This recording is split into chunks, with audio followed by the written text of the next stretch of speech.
to mobilize goods and services at less cost and in less time, and ultimately to drive the economy forward. Our road network plans must link not only our three major islands, but all prospective sites of economic development. The 1,200-kilometer Luzon Spine Expressway Networks program will effectively connect Ilocos to Bicol from 20 hours to just 9 hours of travel.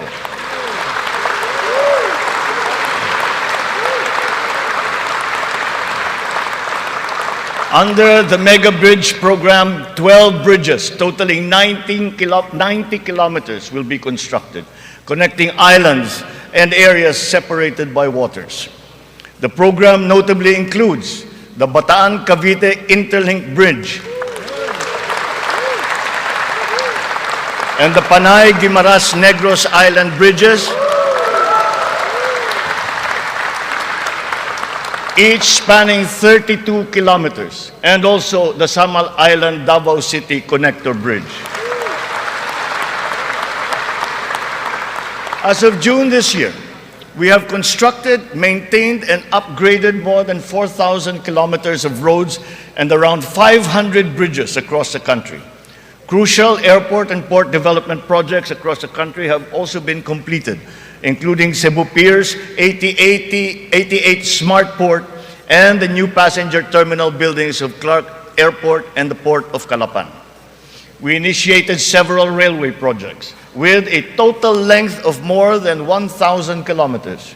Notably, the southern leg of the North-South commuter railway system is now in full swing. In a few years, travel from Pampanga to Laguna will be reduced from 4 hours to just 2.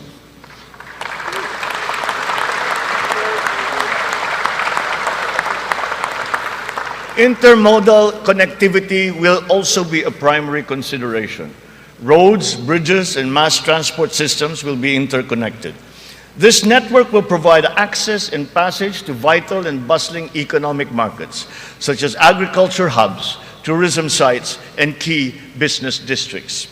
For strategic financing, some of the nation's high-priority projects can now look to the newly established Maharlika Investment Fund without the added debt burden. In pooling a small fraction of the considerable but underutilized government funds, the funds shall be used to make high-impact and profitable investments, such as the Build Better More program. The gains from the fund shall be reinvested into the country's economic well-being. To ensure sound financial management, a group of internationally recognized economic managers shall oversee the operations of the fund, guided by the principles of transparency and accountability. This guarantees that investment decisions will be based on financial considerations alone, absent any political influence.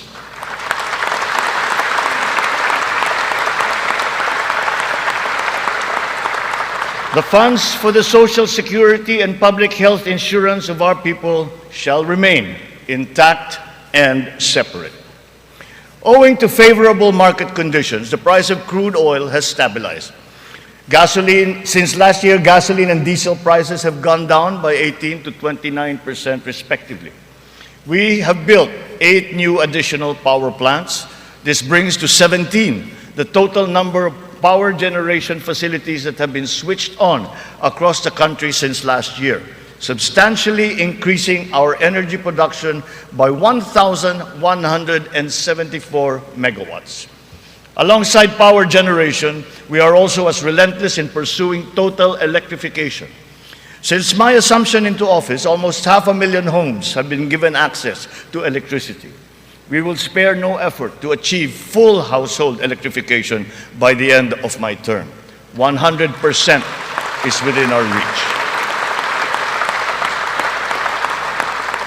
When it comes to energy, renewable energy is the way forward. We are aggressively promoting renewables so that it provides a 35% share in the power mix by 2030, and then on to 50% by 2040. To accelerate the realization of this green energy goal, we have opened renewable energy projects to foreign investments.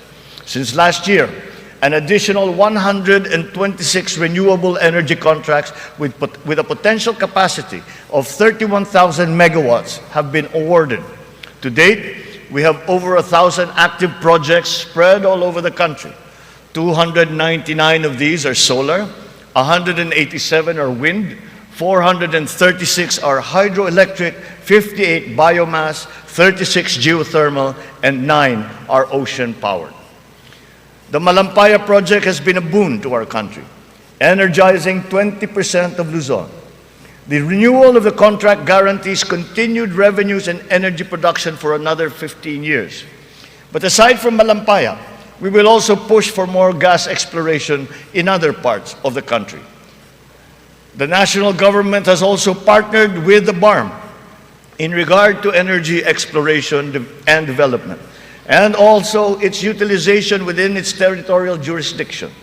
We therefore expect to see renewed investor interest in its promising sites. We finally have a unified national grid with the interconnection of the Luzon, Visayas, and Mindanao grids. The one grid, one market will enable more efficient transfers and more competitive pricing of electricity throughout the country. However, 68 grid connections are much delayed, according to the ERC's count. We are conducting a performance review of our private concessionaire, the National Grid Corporation of the Philippines. We look to NGCP to complete all of its deliverables, starting with the vital Mindanao, Visayas, and Cebu Negros Panay interconnections. Habang pinapabuti natin ang lagay ng ekonomiya, pinapalakas din natin ang kakayahan ng Pilipino. Ito ay sa pamamagitan ng mahalagang armas ng edukasyon, magandang kalusugan at trabaho. Malaking bahagi ng pondo ng pamahalaan ay inilaan para sa mga ito. Sa ating pagtahak sa kaunlaran, walang mamamayang Pilipino ang maiiwanan. Para sa atin, ang bawat buhay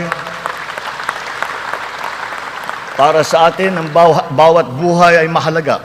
Ano man ang edad, kasarian, pangkat, relihiyon o pisikal na kondisyon, sila ay kukupkupin at tutulungan. Naglalaan tayo ng sapat na pondo para sa mga paglingap ng mga lubos na nangangailangan. Layunin natin na sila ay makabangon, mabigyan ng sapat ng kakayahan at maging produktibo. Hindi lamang DSWD, kundi pati ang DOLE, ang DepEd, TESDA, CHED ay tumutulong sa ating mga kababayang nangangailangan. Ang AIX, TUPAD, TVET for Social Equity, Social Pension for Indigent Senior Citizens, at ang Cash for Work para sa mga PWDs ay ilan lamang sa mga mahahalagang programa ng pamahalaan para sa kanila. Nariyan din ang Integrated Livelihood Program Kabuhayan upang matulungan ang mga maliliit na negosyo. We are inclusive in our pursuit of social protection. The pension of the military and the uniformed personnel is as important, as urgent, and as humanitarian as that of all other civilian Filipino employees. Efforts are underway to make it fully functional and financially sustainable. We are once again working closely with Congress to ease the transition from the old system to the new one, so as to be able to guarantee that no effects are felt by those in the uniformed services.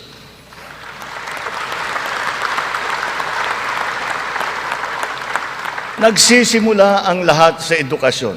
Ito ay para palakasin ang isip at kakayahan ng bawat Pilipino. Ang ating butihing Vice Presidente, nakalihim din ng kagawaran ng edukasyon, ay tumutulong upang tiyakin na ang bawat batang Pilipino ay mabibigyan ng nararapat at kalidad na edukasyon.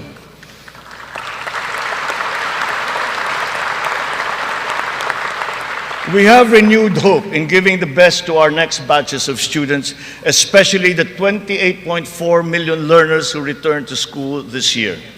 Learning recovery will be at the forefront of our education agenda. The Matatag Agenda for Basic Education has been launched, focusing on relevance of curriculum, rapid and responsive delivery, and the welfare of both learners and teachers. We are augmenting as well our school workforce. 90% of the newly created teaching positions have now been filled, while additional administrative personnel have been hired to unburden the teachers of any extra load. Taking to heart the lessons of the pandemic, alternative delivery modes and blended learning methodologies have been adopted to ensure unhampered learning. Additional social safety nets, such as school-based feeding programs, are also being implemented. Learners will be made more resilient. Our public schools and facilities are being increased and fortified. The shortage of classrooms and facilities is being addressed. Aside from new construction, schools and facilities are being retrofitted to become ready for the future, ready for hybrid and high-tech learning, and also climate-ready and disaster-proof. Through the DepEd Partnership Assistance Portal, private sector partners continue their assistance in the rehabilitation and improvement of schools as part of their corporate social responsibility programs. We are recalibrating the K-10 curriculum to ensure that it is always relevant, responsive, and at par with international standards.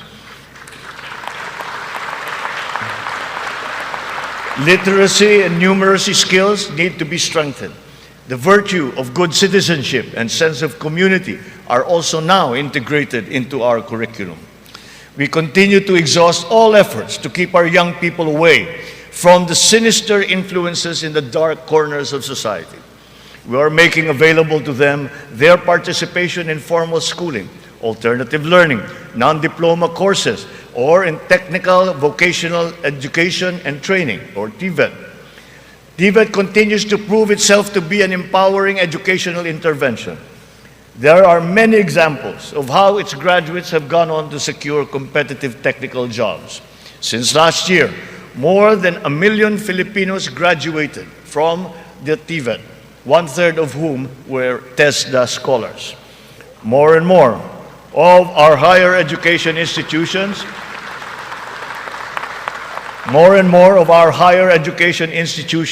have reached world-class status.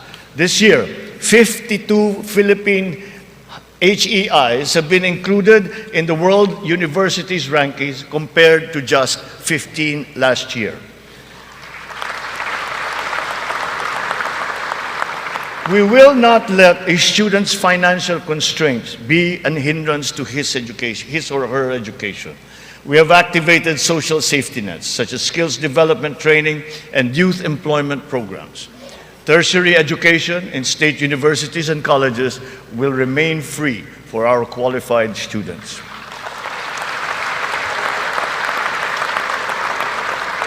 Last year, out of the 4.1 million enrolled college students, almost 50% were beneficiaries of the country's free higher education under the Universal Access to Quality Tertiary Education program.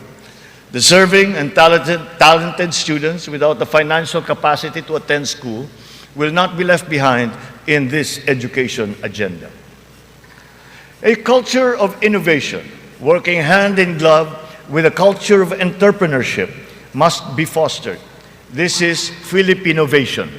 Science and technology, especially R&D, will be at its foundation.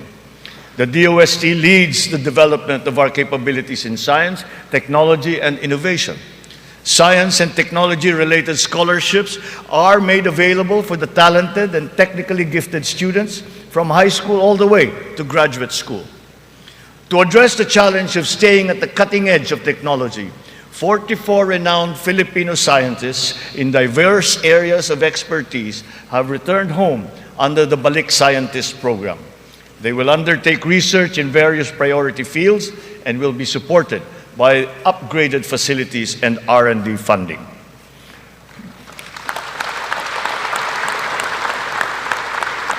The Philippines has launched 2 additional satellites into space. Together with the first satellite, they will track weather, predict storms, evaluate soil and water supplies, analyze shifts in population, and be used for traffic management, geohazard mapping, risk assessment, and even including security and defense.